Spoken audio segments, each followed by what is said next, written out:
Gabriel Queiroz aqui comigo, você já conhece ele aqui de várias participações no podcast, você conhece ele também lá do Liga dos 32.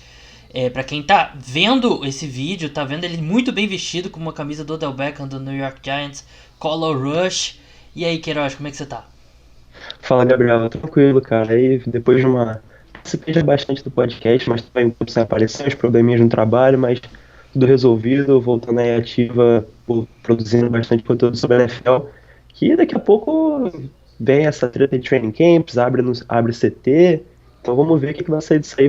Espero ter notícias em breve, pelo menos, né? Espero ter notícias, mas notícias positivas, né? Exato, Porque exato, exato. a NBA tá MLB, NBA. a Major League Baseball assim, é aquele dumpster fire de sempre.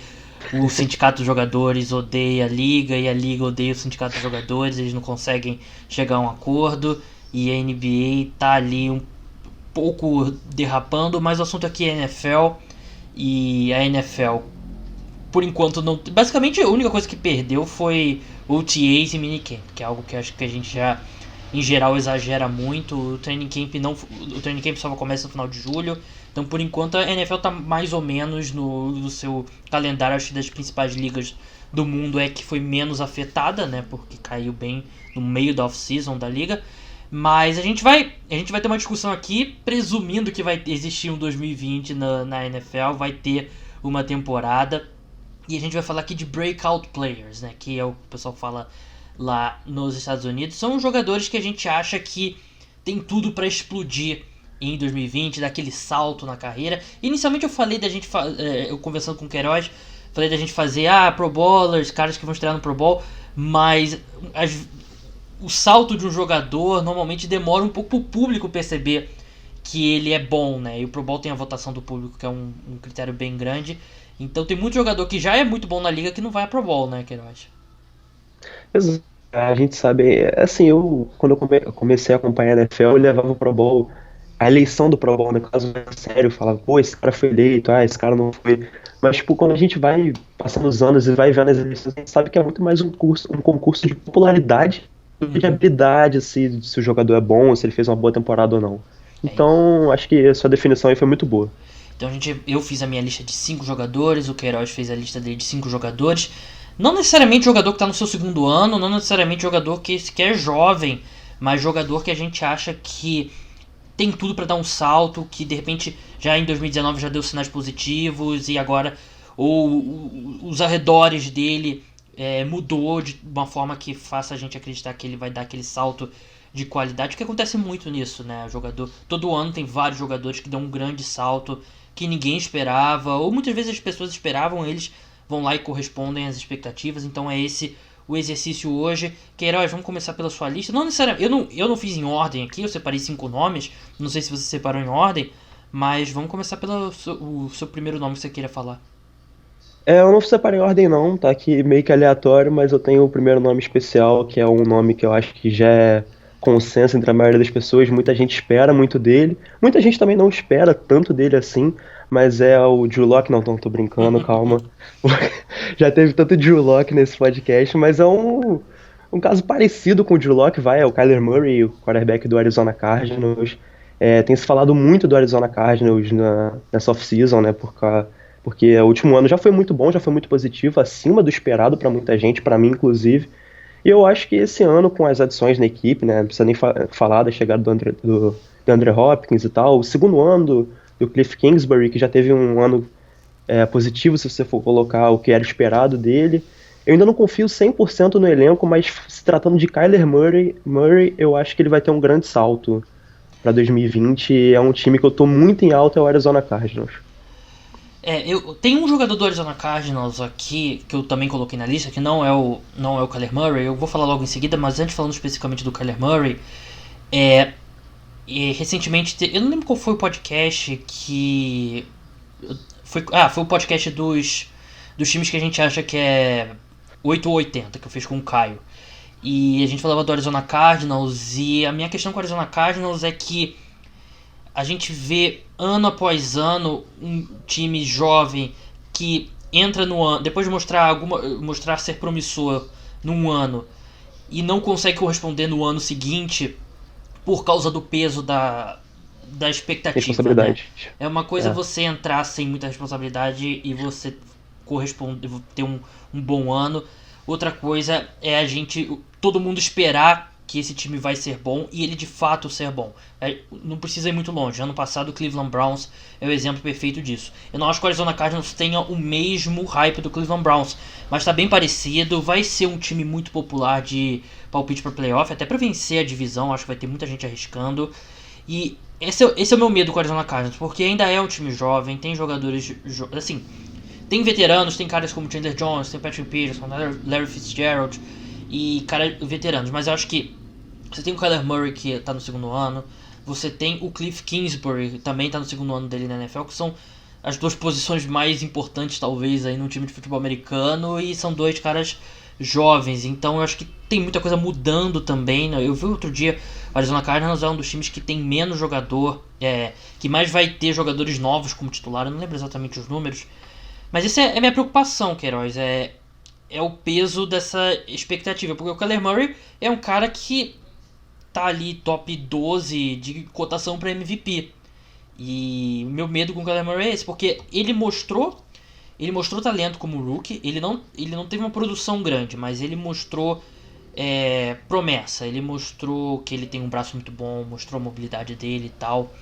E eu acho que muitas vezes, mais frequente do que não, a gente tá um ano antes, a gente acha que o cara vai ser bom um ano antes do que ele realmente vai ser. Então é o meu medo com o Kyler Murray. Assim, pra mim a gente tocou em dois pontos importantes de uma discussão. O que é o Kyler Murray e o que é o Arizona Cardinals. Eu, pessoalmente, tô no hype dos dois, então Uhum. tudo bem. Mas a discussão aqui hoje é mais sobre o Kyler Murray. E assim, se você for colocar na última temporada, ele teve 3.722 jardas, 20 TDs e 2 interceptações, que não são números nada demais, assim. É. Até números abaixo, assim, não Hoje chegou nem 4.000 é jardas. o piso do que você espera de um quarterback Isso, titular da NFL. exatamente. Você espera pelo menos mais de 4.000 jardas. Então, assim, não foi nada demais, realmente. Mas o que a gente viu do Kyler Murray foi o impacto dentro de campo. Eu acho que o impacto dele, eu acho que é muito mais importante do que os números. Eu Uhum. acho que a gente esperava até um pouco mais de revolução no quesito de esquema ofensivo do Cliff. Essa revolução é enorme, a Latip Kelly, sei lá, uns anos atrás, não veio, mas eu acho que esse pouco de conservadorismo, de não ser tão revolucionário assim, às vezes foi até um pouco bom para a liga não ficar, nossa, olha só isso aqui, que novo. E eu acho que por isso talvez tenha ainda espaço para ele evoluir, para mostrar coisas novas. Eu acho que o Kyler Murray em si vai ter muito espaço para evoluir, tanto em números, que não foram nada demais no ano passado, mas o impacto em campo dele, que já foi muito bom para mim. Eu acho que esse impacto é o que eu tô falando. Eu acho que ele vai ser um impacto que vai ser, assim, não digo brigar por MVP nem nada, mas assim, eu acho que a gente vai ser. Eu acho que quando terminar a temporada a gente vai estar seguro em dizer que o Kyler Murray é top 10 da liga. O que você falou, você tem total razão, né? Que acho que tem duas coisas: o hype pelo Arizona Cardinals e o hype pelo Kyler Murray. E, assim, realmente, o Kyler Murray tem espaço para evoluir. E ainda assim o Arizona Cardinals não ser aquele time ultra competitivo que vença, sei lá, 10 jogos. Mas realmente ele tem espaço para evoluir. Eu acho que e ele mostrou muito potencial como calouro, né? Eu sei que é uma comparação um pouco preguiçosa, né, por causa da estatura dos dois, mas eu vi muito o Russell Wilson no jogo dele como calouro, né? Como ele estica a jogada e como ele tem um braço muito bom. Então, eu tô muito empolgado com o Kyler Murray. Eu só acho que pode ser que não seja para 2020. Pode ser que o time ao redor dele não esteja pronto para ser ultra competitivo em 2020. Mas eu acho que você tem total razão quanto ao Kyler Murray. Como eu falei, vamos ficar no Arizona Cardinals, é um que é menos importante, obviamente, e um pouco mais rápido. Ele seria um dos últimos nomes que eu ia falar, mas como a gente estava aqui falando de Cardinals, é o Andy Isabella, né, do Arizona Cardinals. Ele teve pouquíssimo tempo de jogo em 2019, ele teve, se não me engano, 300 snaps e 3 recepções, um negócio desse. E eu acho que ele é mais talentoso que o Christian Kirk, só que ele não foi integrado no ataque como o Christian Kirk. E eu acho que os Cardinals vão ter provavelmente formação base vai ser DeAndre Hopkins e Larry Fitzgerald. E o Andy Isabella é um cara que estica o campo muito bem, ele fazia isso muito bem no college, e eu acredito que ele vai ter espaço para produzir dessa forma. E eu acho que o pessoal fala muito do Christian Kirk, que teve muito mais tempo, esteve na frente dele no depth chart o ano inteiro e tudo mais, mas eu acho que o Andy Isabella, ele pode ter um impacto bem significativo como um deep threat, né? Porque você sabe que o DeAndre Hopkins, ele não trabalha tanto no fundo do campo, o Larry Fitzgerald não, também menos ainda. E eu acho que ele pode ser essa válvula de escape pro Arizona Cardinals. É um time que joga muito como um 4 wide receivers, né, Queiroz? Então, mesmo que ele não seja... De repente ele nem é o wide receiver 3 da equipe, mas ele vai ter snaps significativos no segundo ano dele. Sim, você tocou num ponto-chave aí, né? O esquema do Cliff muitas vezes coloca 4 wide receivers em campo. Confesso que esse nome me surpreendeu um pouco. Eu gostava do Andy Isabella bastante no draft. E como você falou, ele teve pouco tempo em 2019, então eu realmente não esperava ver ele aqui, mas é um cara divertidíssimo de se assistir jogar.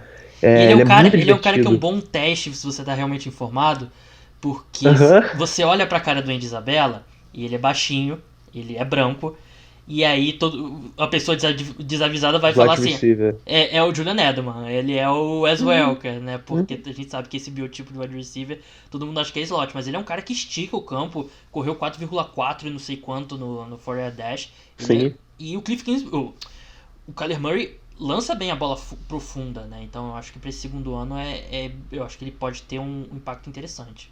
A bola em profundidade do Kyler Murray é muito boa, e como a gente sabe, né, a altura do Kyler Murray que dificulta passes curtinhos ali atrás da linha de scrimmage, então bola longa é um dos pontos fortes dele, sem dúvida, é um jogador que vai ter muito espaço, especialmente no time do Cardinals, ele super encaixa no esquema ofensivo do Cliff, e, não sei, não tenho tanta confiança quanto você se ele ultrapassa o Christian Kirk em números ou importância no depth chart e tal, mas sem dúvida é um jogador importantíssimo pra gente estar de olho e acho que tem grande chance dele ter um bom ano, sim. Se eu tivesse que escolher um dos dois, eu escolheria o Indy Isabella. Eu acho ele mais talentoso que o Christian Kirk, e eu acho que eventualmente o talento dele vai acabar vencendo essa disputa aí. Não sei se pra fantasy, talvez uma liga mais Não, profunda, porque ele vai ser o terceiro wide receiver, a gente não sabe quão prolífico vai ser esse ataque, mas eu acho que dentro de campo ele é um cara que pode ser um deep threat, que é uma ameaça, que é um cara que pode receber passes longos, e eu acho que isso é muito valioso na NFL. Vamos passar pro seu segundo, Queiroz? Bom, o meu segundo nome eu dei aqui uma roubadinha, né? O Gabriel falou pra gente separar 5 nomes, eu acabei separando 6, mas eu coloquei esses dois que são casos muito parecidos. Óbvio, não são idênticos, mas assim, eles vão ser dois caras que vão ser ligados até o final da carreira, então eu achei justo colocar eles juntos aqui, que é o Sam Darnold e o Baker Mayfield, né? É, a gente sabe que os dois foram muito. Eles estão precisando se provar. O Baker teve um grande ano de calor, mas o segundo ano dele teve uma queda muito grande. O Sam Darnold vai, não vai, vai, não vai.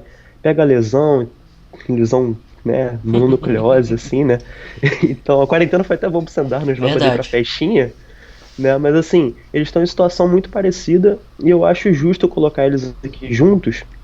Não queria me estender tanto em cada um, mas assim, eles têm problema na comissão técnica, né?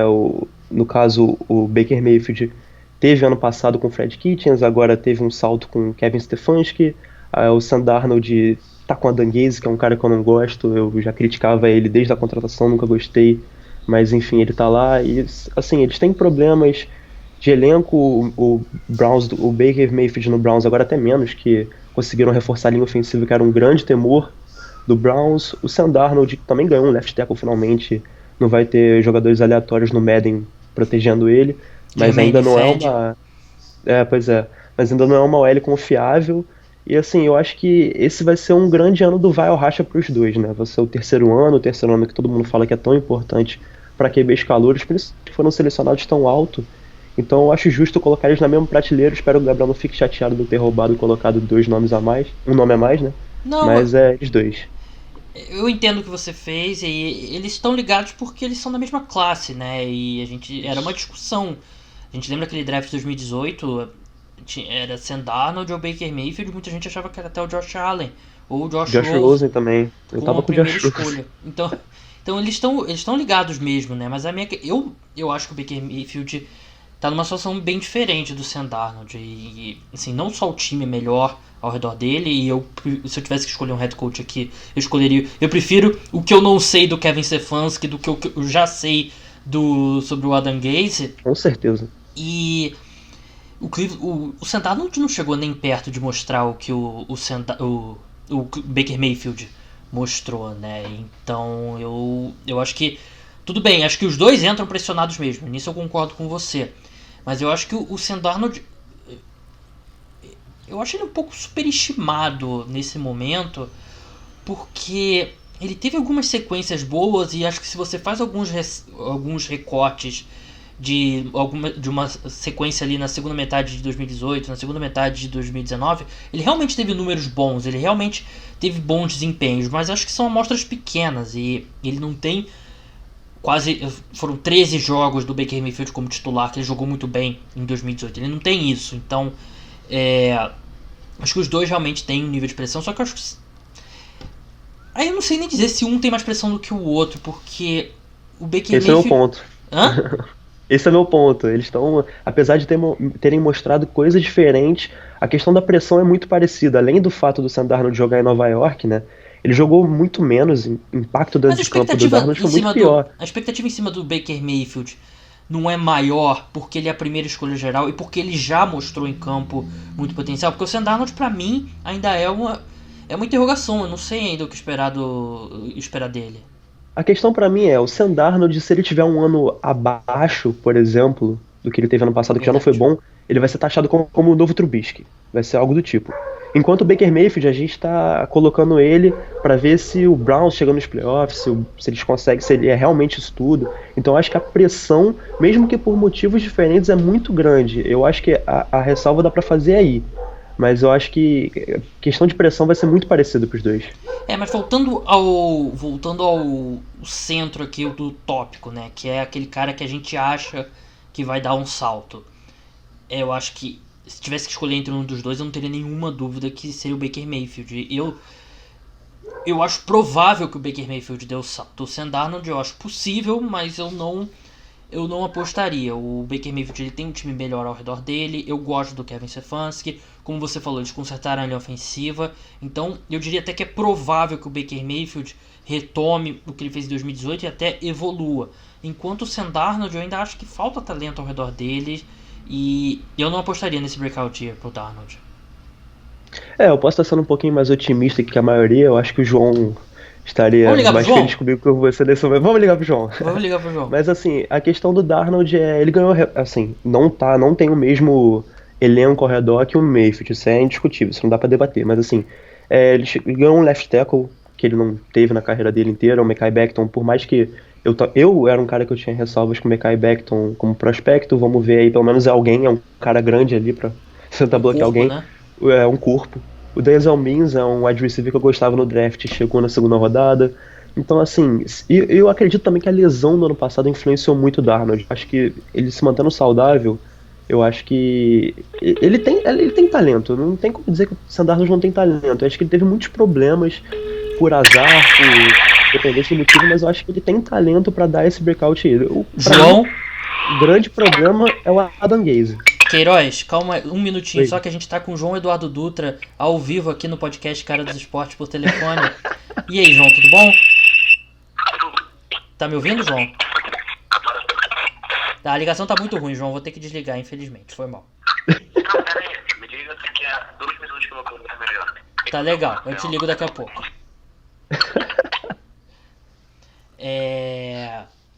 Então, ó, ouvinte, anote aí que daqui a pouco, daqui a uns 5 minutinhos, eu tenho que ligar de volta pro João. Mas, não dá pra gente não dá pra continuar nesse tópico até o João voltar. Então vamos avançar pro próximo nome na minha lista. E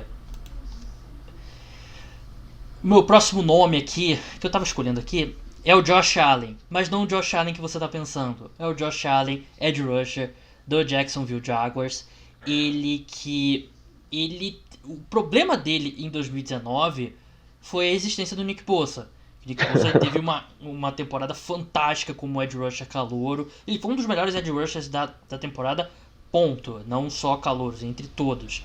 E o Josh Allen teve uma excelente temporada, só que ele jogou num time que foi pouco competitivo, que era o Jacksonville Jaguars, e teve essa sombra do Nick Bosa. Ele foi muito produtivo, ele gerou muita pressão, gerou QB hits, e ele tem tudo para continuar essa evolução e dar um salto e entrar no já no training camp, seja lá quando e se vai ter training camp, entrar como o cara dessa defesa e assim, liderar o grupo de edge rushers em snaps e tudo mais. E ser um cara que a gente pense nele como um dos melhores edge rushers da liga. E tudo bem, eu acho que ele tem a dificuldade que o Jacksonville Jaguars não vai ser um bom time, mas eu consigo ver ele tendo bons números e sendo um excelente jogador. Tá, eu vou te fazer uma pergunta. Até o momento dessa gravação, a gente tá falando dessa troca há anos, ela ainda não saiu, mas é muito pouco provável que o Ngakoue esteja no elenco do Jaguars até o início da temporada. Ele não vai ser jogador dos Jaguars. Ele provavelmente não vai ser. Mas, dito isso, que ele, assim, o Ngakoue ele era o principal pass rusher do Jaguars e agora, mesmo com a chegada do Clevon Chason, escolhido na primeira rodada do draft, o Josh Allen vai ter que assumir esse protagonismo realmente como o principal pass rusher da defesa do Jaguars. Você acha que mesmo com essa atenção maior que ele vai ter, ele tem tudo para manter os números ou dar esse grande salto? Então, eu acho que os números dele, talvez de eficiência não dê um salto, mas os números totais eu acho que vão sim ser expressivos, porque ele é um cara que teve 12 sacks no ano passado como calouro, que é muito expressivo. E pode ser que a eficiência dele não aumente, mas acho que os números em geral vão ser bons, porque eu acho que vai ter mais tempo em campo, né? E eu confio sim no Josh Allen, eu acho ele muito talentoso e de novo, o problema dele é que ele tá na sombra do Nick Bosa, né? Que ele não era tão falado no draft de 2019, talvez por causa do Nick Bosa, e agora ele não é falado como um cara que como já jovem, jogou muito bem por causa do Nick Bosa. Só atualização aqui, eu mandei uma mensagem pro João, que passou o momento agora, ele perdeu a oportunidade de defender o Sam Darnold. Mas, Queiroz, vamos passar pro seu próximo nome? Bom, deixa eu ver o que eu vou escolher aqui. Vou num nome... Não, eu vou nesse aqui. Eu vou escolher... vamos fazer um suspensezinho, né? Ele foi um cara que teve um 2019 muito bom. Ele foi muito subestimado. Ele é um jogador defensivo, né? De uma das melhores... Não melhores... Tá. Top 10 melhores defesas da NFL. Acho que top 5 acho que é um pouco... É muito ainda pra ela. E é um time que, cara, foi até a final da AFC e ele continua sendo subestimado. Eu tô falando do Rashaan Evans, linebacker do Tennessee Titans. Ele foi a alma, assim, da defesa do Titans, né, em 2019. Ele jogou muito bem. Top 10 foi exagero mesmo. Top 5, né, que você diz? Não, top 5, talvez top 10, mas... top 10 top 5 seria exagero. Mas, assim, ele comanda uma defesa muito jovem, com muitos talentos, com um dos head coaches também mais subestimados da NFL, né, o Mike Vrabel. Eu acho que ele já teve um ano muito bom no passado, eu acho que ele tem tudo para subir ainda os números. Ele teve 111 tackles, 2,5 sacks, 9 tackles for loss e 8 hits, que para um middle linebacker são números muito bons. A gente tá vendo uma mudança nos principais nomes da posição de middle linebacker da NFL. Aposentadoria do Luke Kuechly, talvez uma caída do Bob Wagner e tal. Então, assim, eu acho que os nomes da nova geração, entre aspas, falando assim, vão começar a aparecer, e o Rashaan Evans é um dos caras que eu mais gosto. Eu acho que ele faz uma bela dupla com o Jaylen Brown, que é outro cara que não tem nenhum hype no nome dele. E eu acho que o Mike Vrabel tá criando um Tennessee Titans muito interessante. Um Tennessee Titans que ficou marcado por ser aquele time old school, correr com a bola, não sei o que. Mas tinha uma defesa muito boa por trás. Uma secundária jovem, com grupos de linebackers legal. Eu acho que o Rashaan Evans tem tudo para dar esse salto agora em 2020. Então, de novo você escolheu um jogador de um time que eu também tenho aqui. Engraçado, eu tenho 2 jogadores desse time. Eita. Eu tava pensando num terceiro... Tinha 2 jogadores do Titans aqui na minha lista. Eu tava pensando num terceiro, e esse terceiro também não era o Rashaan Evans. Caramba. Eu acho que a defesa do Titans ela foi um pouco superestimada. Eu não sei nem se ela é top 10. Na minha opinião, obviamente, Nossa. o Queiroz, obviamente, Eita. discorda de mim. Discordo. Eles tiveram problemas na secundária mesmo, e não tiveram um pass rush tão dominante assim, mas ele realmente, o Evans, é um excelente jogador, né? E ele não é o linebacker tradicional que a gente está acostumado também, né? Ele é um cara... Como é que eu posso falar? O Ele primeiro não ano... é esse modernão, assim, não é aquele, nossa, super contra o passe, mas também não é aquele old school que não consegue. Ele é um híbrido, assim, é um cara que me agrada muito, ele faz tudo bem. Ele não eu faz, acho que... acho que não dá pra dizer que ele não faz nada excelente, mas ele é bom em tudo que ele faz. ele é um cara que vai mais em blitz e tal, né? Bem aquele estilo de linebacker dos Patriots mesmo, né? Tipo um Van Noy. Patriot Sul. Porque o Titans tenta, assim como o Patriot Sul. Lions Patriot Sul. e outros times aí tentam copiar tudo que o Patriots faz. Mas realmente ele é um bom jogador, o cara tem potencial. O primeiro ano dele na NFL não foi muito bom, né? O Harold Landry, que foi selecionado na segunda rodada de 2018, jogou bem melhor do que ele como calouro, mas o Evans realmente cresceu. Mas eu tenho 2 jogadores do Titans aqui na minha lista também. O Titans é o time do futuro, pelo jeito, né? Porque só dá Titans aqui. Mas o primeiro... Eu não sei quem é que você tá falando, agora o outro do Titans eu tô quebrando a cabeça aqui. O primeiro aqui que eu coloquei, e eu vou continuar na defesa primeiro, é o Adoree Jackson, cornerback. Então eu sei o outro, o Adoree Jackson, eu esqueci dele, na verdade. Ele é um cara que entrou na liga com muito habilidade atlética incrível, e o cara que era usado como retornador, às vezes pintava até algum snap ou outro no ataque e tal, muito veloz, só que ele não conseguia se firmar como cornerback, né? Ele oscilava bastante, mas pra mim totalmente natural um cornerback jovem oscilar. E no ano passado ele jogou muito bem, ele jogou, e não foi nem aquela coisa de jogar muito no slot, ele jogou aberto ali pelo lado esquerdo e marcou o wide receiver de verdade e foi muito bem. Eu tenho até aqui alguns números que eu separei dele. Ele, em 8 jogos na última temporada, ele permitiu 25 jardas ou menos. Ele não teve nenhum jogo que permitiu mais de 100 jardas. Então, ele, no ano que o Logan Ryan, ele começou bem o ano, mas terminou muito mal. O Malcolm Butler começou o ano mal e terminou pior ainda. E ele foi o melhor cornerback do time. Eu acho que acho que muita gente tem a sensação, talvez, que ele seja um bust, porque ele não foi bom logo de cara. Mas eu acho que o Adoree Jackson não vou dizer que é um dos melhores cornerbacks da NFL, mas ele é um cornerback bem sólido e eu acho que ele tem potencial para jogar melhor ainda. As pessoas gostam de taxar muito calouro pelo primeiro ano, assim, né? Se o cara foi muito bem no primeiro ano, então ele vai ser bom pra sempre. Se ele foi mal no primeiro ano, ele vai ser ruim pra sempre. E não é esse caso. O Adoree Jackson é um exemplo excelente de cara que evoluiu bastante. Como você falou, assim, quando você falou Titans, eu falei, tá, um jogador eu sei quem é o outro. Quando você falou Adoree Jackson, eu falei, caramba, eu esqueci. E realmente é um cara, assim, que as pessoas não dão zero atenção pra ele, como eu falei, a defesa do Titans que eu gosto muito, e o Adoree Jackson é um jogador que me agrada.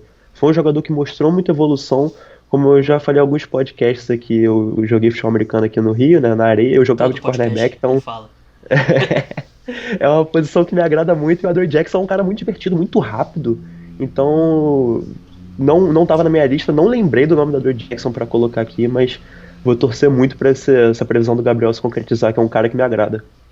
Vamos continuar no Tennessee Titans e o outro é o Derrick Henry, brincadeira. É o Jonnu Smith, tight end do Tennessee Titans. Era quem você estava pensando? Não, Jonnu Smith, sério? Quem que você estava pensando? A.J. Brown. Então, esse era o outro nome que eu estava pensando, mas a minha questão com o A.J. Brown é porque eu acho que ele já deu o salto como calouro. Mas tem ainda espaço pra... Eu acho que ele deu o salto, mas eu acho que as pessoas, como eu tô falando, Titans é um time muito subestimado. O time foi pra final da AFC e as pessoas parece que não conhecem o Titans ainda. Então, botando nesse... Assim, não em questão de competitividade do Titans, que eu não acredito nem que eles vão chegar na final da AFC de novo, mas individualmente falando, eu acho que o A.J. Brown com certeza, tem tudo assim pra subir ainda mais. Então, vamos falar do A.J. Brown, que eu adoro falar do A.J. Brown mesmo, que é um excelente wide receiver. E a minha questão era que eu achava que eu tava pensando muito mais num cara que vai dar um salto. E eu acho que o A.J. Brown, ele já colocou um nível tão alto como calouro, que eu não sei se ele tem como dar um salto tão grande, né? Eu vejo ele possível como um top 5 na NFL, de verdade, ele tem potencial pra isso. Então aí se ele se torna realmente top 5 em 2020, ele realmente, acho que o nome dele vale pra esse... Em 2020 eu não seria minha aposta, mas ele tem potencial pra isso porque ele é um freak atlético, ele tem um corpo gigantesco pra... O pessoal fala muito do DK Metcalf, né? Ele era companheiro de... O A.J. Brown era companheiro do DK Metcalf em Ole Miss. E ele é o outro cara daquela foto gigantesco, bizarro, assim, né? O pessoal Não, lembra ele muito é... do DK Metcalf, mas o A.J. Brown também é um freak atlético, então eu acho que ele tem sim esse potencial, né, de ser top 5. Não que vai ser esse ano, nem ano que vem, mas ele pode se tornar, com certeza. Não, e muito se fala do Deebo Samuel, né? Mas eu acredito que Porque A.J. Brown tá muito acima. o A.J. Brown Pra mim, acima tá. merecia mais o hype. E ele é um wide receiver realmente fantástico. E é um negócio que a gente aqui, não sei se especificamente com o Queiroz, mas aqui no podcast, acho que foi com o Rodrigo até. Quando a gente fazia o preview do jogo Titans e Patriots, a gente falava sobre aquela questão o Bill Belichick sempre quer tirar o principal jogador do adversário. E não vai ser o Derrick Henry, vai ser o A.J. Brown. E eles tiraram o A.J. Brown do jogo. Dá pra viver com o Derrick Henry fazendo o que ele fez. E eles perderam por muito pouco. E ainda teve pick six ali no final e tal. Então, pra mim o A.J. Brown é um jogador mais importante pro Tennessee Titans do que o Derrick Henry. Não tem nem muita dúvida quanto a isso. Eu acho que o A.J. Brown é ultra talentoso.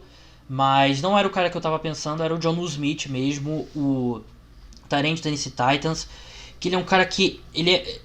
Ele é potencial, né? Porque os números dele ainda não foram espetaculares.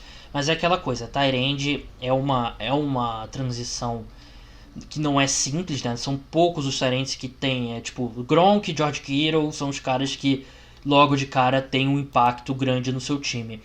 O Jonnu Smith, ele foi o terceiro tight end que mais quebrou tackles em 2019, com pouco volume, se não me engano foram 35 alvos na direção dele. Ele foi o oitavo em jardas por alvo e foi o segundo tight end que teve mais jardas após a recepção por recepção. Então ele é um cara bem atlético, consegue produzir após a recepção e ele é um bloqueador razoável também, né? Ele aprendeu bastante tempo ali atrás do Delanie Walker e o Delanie Walker até pode cortar um pouco da produção dele, mas eu acho que o Jonnu Smith é um cara que a gente pode estar falando daqui quando tiver aquele top 5 tight ends na próxima off-season. Ele pode ser um nome que a gente vai estar discutindo. Sem dúvida, ainda mais na NFL que tem uma carência gigantesca na posição de tight end, né? A gente tem aí os dois nomes que comandam essa disputa, né? O Travis Kelce e o George Kittle. Tem a volta do Gronk agora que eu tô muito curioso para ver como é que vai ser. Aí tem ali o Zach Ertz e, sei lá, Hunter Henry, não sei. Não tem muitos nomes assim. Dallas Goedert levando soco na cara. Então, assim, é plenamente possível do Jonnu Smith aparecer aí, talvez já, não sei se já em 2020, eu acho que muito pelo falta de talento da posição, né? A NFL é uma liga carente de tight ends, né? Uma posição aí que se transformou a partir dos anos, aí regrediu, subiu, enfim. Agora Nunca tem é dois uma nomes posição ali. muito profunda, né? É difícil você ter, sei lá, 10 caras que tenha coordenação, 1,95m, 120 kg, corra as 40 jardas em 4,5, né? É uma posição que eu acho Por isso que tem muito jogador de basquete, né? Onde você acha esse tipo de cara, porque é realmente muito complicado. Eu acho que é uma posição que fisicamente é difícil. Eu acho que dificilmente a gente vai ter uma era na NFL que a gente vai falar assim, pô, todo time tem um bom tight end, pelo menos, né? Acho que vai ser sempre escasso. E que tem um cara como o George Kittle, como o Travis Kelce, eu acho que segura eles até não poder mais. Eu acho, é por isso que assim, é muito fácil você conseguir um dos dois, ou um cara muito grande pra você correr e receber passes, que não bloqueia nada, ou um cara que bloqueia muito e não consegue pegar uma bola. Então, ter esses dois é muito importante. Não que seja muito importante pra posição, óbvio, mas assim, é muito difícil e eu acho que o Jonnu Smith pode ser um cara que, por essa ausência de talento, possa acabar chegando. É um nome interessante pra ficar de olho do Titans aí, realmente. Tem um cara na NFL que é um excelente recebedor e um excelente bloqueador. Ele se chama George Kittle. Sim. O Travis Kelce é um excelente recebedor e um E ele bloqueador. tá melhorando, mas não dá pra colocar ainda. Hoje né? dá pra dizer que ele é razoável, né? Eu acho Sim. que ele no começo da carreira dele, ele era um wide receiver mais forte, né? E o Zach Ertz, ele já não é um grande bloqueador, né? E eu acho que o Jonnu Smith tem potencial pra ser esse cara que é um bom bloqueador e um excelente recebedor, mas é potencial. Potencial, isso. Queiroz, acho que é o seu último nome agora, né? Eu tenho mais dois porque eu dei aquela roubadinha no É. Sandarno no Baker Uhum. Mayfield. Você quer uma afronta? Não, os dois vão ser uma afronta ao podcast pelos seus Ai, meu ideais, Deus. mas você quer um Running nome mais back. vintage ou você quer mais consenso assim? Faz o running back aí, vamos. Eu sei que é um running back, vamos lá. Então vamos lá. O outro também não é uma posição que você gosta, mas é um cara que eu gosto mais do que o running back. Mas eu vou falar do running back primeiro. Quando você falou comigo primeiro pra esse podcast, eu foquei muito em Pro Bowl. E aí depois É. que eu peguei o nome desse cara, assim, ele é um cara que realmente ele já explodiu, mas ele não foi pro Pro Bowl, então eu me agarrei a isso. Eu queria falar dele, então eu mantive, mesmo descumprindo a ordem do Gabriel, é uma afronta completa, né? O running back aí é o Joe Mixon, é o running back do Cincinnati Bengals. Ele não É foi um pro cara. Bowl? Não foi pro Pro Bowl, eu também me surpreendi quando eu fui ver. Ele é um cara que, assim, quem não conhece o John Mixon hoje? Todo mundo conhece, é um cara que é muito talentoso mesmo, só que Foi colocado em eu acho que situações péssimas em Cincinnati. exatamente. Ele tinha um time tenebroso ao redor dele. Ele não tinha head coach, não tinha companheiro em lugar nenhum. A única pessoa que tinha lá era o AJ Green, e o AJ Green tava machucado. Então, assim, o Joe Mixon agora, ele vai jogar com o Joe Burrow, né? A dupla de Joes aí vai abrir muito espaço para ele. O Joe Burrow, eu tô confiante que ele vai ter um bom ano de calouro. Ainda não pensei em calor do ano nem nada, mas eu acho que ele vai ter um grande ano, talvez melhor do que os calouros que a gente teve na posição de QB em 2019. E o segundo ano do Zach Taylor é o que eu tô me segurando bastante também, porque Taylor é um cara que me agrada, eu gostei do estilo dele, e assim, eu não vou falar em tank, o Bengals foi descarado pro tank, não sei o que, não vou falar isso, mas é um cara que a gente via o empenho dele, assim como me fugiu agora o nome do head coach do Dolphins, Brian o, Flores. o Brian Flores, a gente via o empenho dele pra fazer o time jogar bem, pra fazer o time ganhar e tal. As vitórias não vieram porque o time era realmente tenebroso, cheio de buraco, cheio de lesão, cheio de problema. E eu confio no Zach Taylor, eu acho que ele vai ter um salto. Eu acho que o John Mixon, voltando ao exercício de Pro Bowl, eu acho que ele vai ser esse ano que ele vai pro Pro Bowl, porque eu acho que ele vai ter um grande salto em números. E eu acho que vai ser muito importante pra ele isso. Eu sinto que eu já tive essa conversa sobre Joe Mixon no passado, né? Eu tô tendo um pequeno. Como é que fala quando você. Site. Hã? Não, é déjà vu, né? Déjà vu. Tô tendo um pequeno déjà vu aqui. Mas eu acho que o Joe Mixon é um exemplo perfeito da questão do talento do running back versus a situação. Porque, talento por talento, o Joe Mixon é um dos 5 melhores running backs da NFL, 6, 7. Porque ele é muito talentoso, ele é um cara que ele tem um estilo que lembra até um pouco o Le'Veon Bell, né, no auge, né, que aquela época que o Le'Veon Bell era o melhor running back da NFL, né, ele tem aquela paciência, ele tem aqueles os pés rápidos, né, ele tem aqueles cortes e o que tem segurado ele é justamente isso, né, a situação, a linha ofensiva é muito ruim, os ataques muito ruins do Cincinnati Bengals, então ele é um exemplo claro que o talento do running back leva ele, tem um limite que ele pode levar se o time ao redor não for muito bom. Eu concordo, eu acho que os Bengals vão ter um ataque melhor esse ano.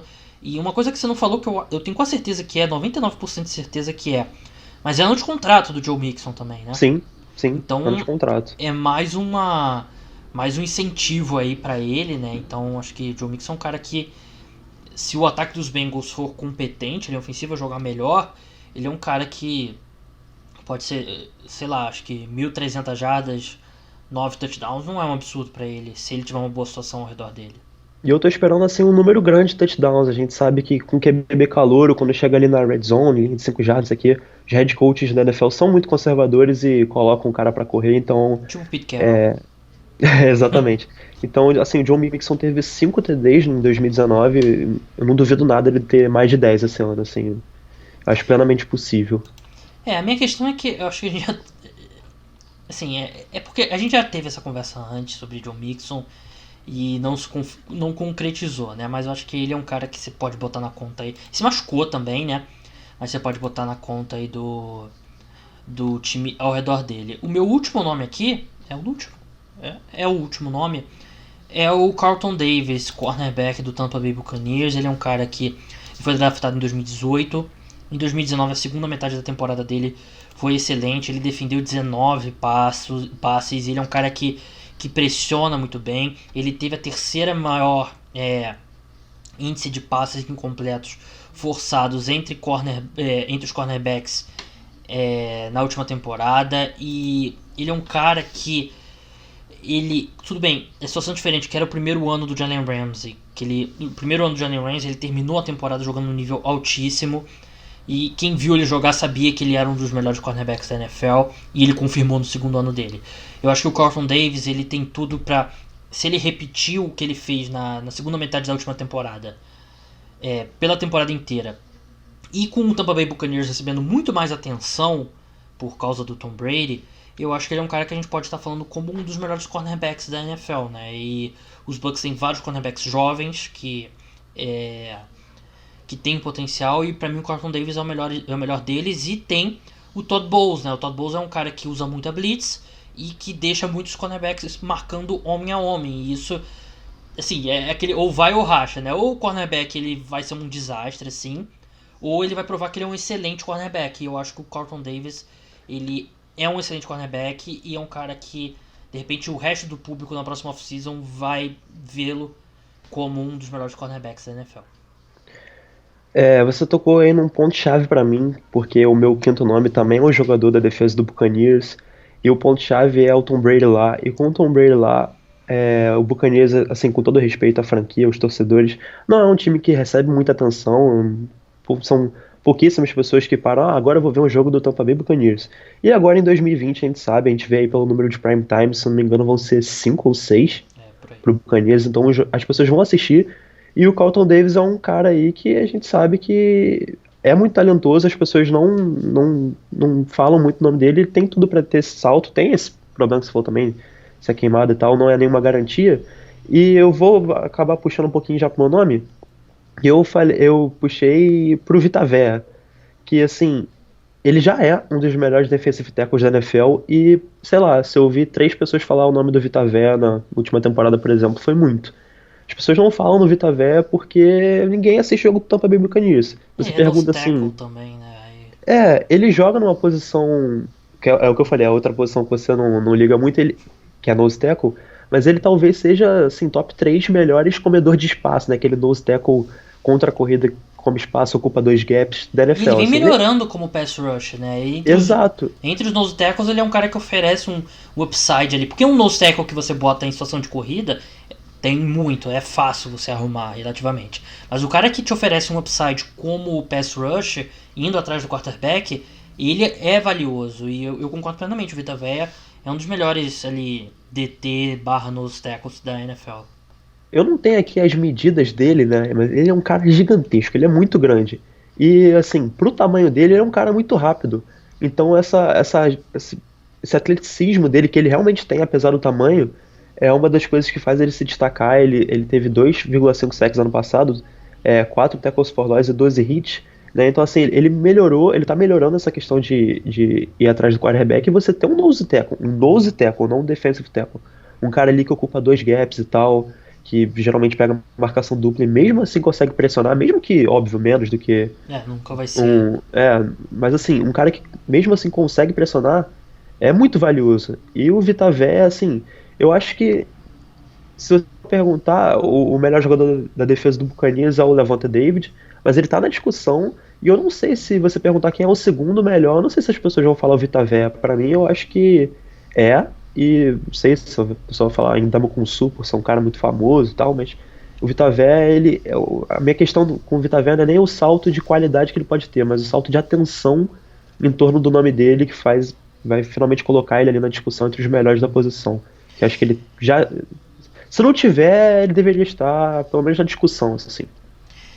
A gente falou um negócio de draft, né, que muitas vezes o pessoal subestima o jogador, ou cria um conceito do jogador no draft e demora a mudar.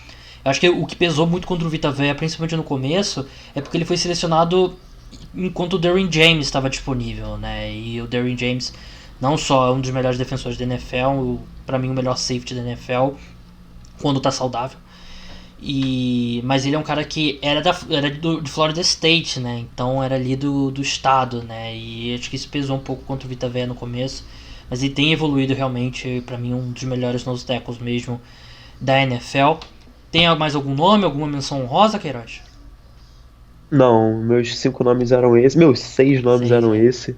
Eu fiquei curioso pra saber o que o João ia falar, mas uma pena essa participação dele aí pela chamada não ter rolado, que eu queria entrar nessa discussão. Não, eu ia ligar, mas aí já ficou um pouquinho longo aqui. Mas deixa pra Aham, próxima sim, vez. sim, sim. Não vai faltar oportunidade de falando mal do Sam Darnold pro João vir defender o Sam Darnold. Mas é isso, Queiroz. Muito obrigado pela sua participação. E fala aí como é que o pessoal faz pra te seguir no Twitter e o que você tem de artigo bom preparado pra gente essa semana. Então, valeu, Gabriel, pelo convite, voltando a gravar depois de um tempo. Eu tava bem parado até nas produções da NFL, sobre produção sobre futebol americano e tal. Essas últimas semanas estava complicado pra mim, mas tô voltando. Eu tô sempre ativo no Twitter, né? Segue lá então, @gqueiroz7. Não tem nenhum artigo meu por agora, mas pra semana que vem eu acho que já devo voltar a escrever normal. Mas no Twitter eu tô sempre ativo, tô sempre comentando. Os assuntos do momento ultimamente têm sido aí. Sou daqui do Rio, né? Então tô falando da gloriosa volta do Campeonato Carioca. Mas segue lá que eu sempre respondo todo mundo, dá pra ter uma interação legal com a galera.